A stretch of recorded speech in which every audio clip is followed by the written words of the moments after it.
I'm absolutely disgusted by this, Charlie. I mean, and just for a perspective here, so in Afghanistan, when we would go after known insurgents, with weapons that have killed Americans and Afghanis, there'd be these kind of night raids with maybe 30 or so operatives and with 15 or so vehicles. And seriously, so we're going to pull up to an American citizen's house with no extensive record or any record of criminality other than having a shoving match outside of a clinic that was dropped by the Second Circuit Court last year.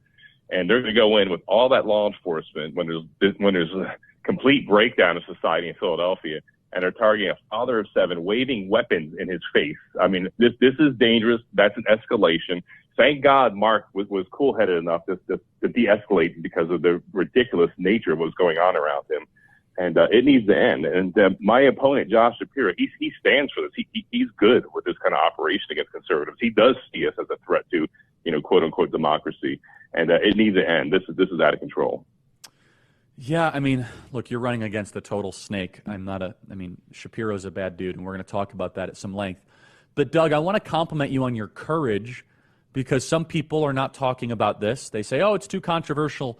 But you're running for office for the right reasons. You're running a grassroots campaign in Pennsylvania, and you're gaining huge momentum. You're within striking distance of Shapiro, who's a very, very bad person, very bad guy. And you're speaking out against this. Talk about how, I'm sure like the traditional consultant class in Pennsylvania says, oh, keep your mouth shut. You release a press release and you say very clearly, the continued weaponization of the FBI and persecution by Joe Biden's DOJ against ordinary Americans is an outrage.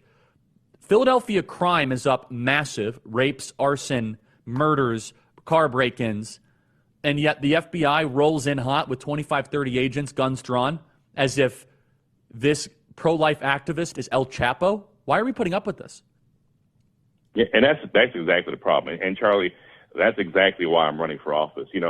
I did not need this job. And, most colonels ride off in the sunset. We get a sweet opportunity offered to us to go away with all of our credentials and, with all of our experiences. I'm top secret clearance, colonel, vetted numerous times, all kinds of experiences, PhD, master's degrees, award-winning author.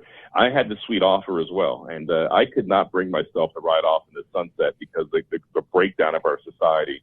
And so that's why I'm running for office. That's why I'm running for governor, to restore order and restore freedom and to roll back this tyrannical overreach that we've seen really since 2020, but before that.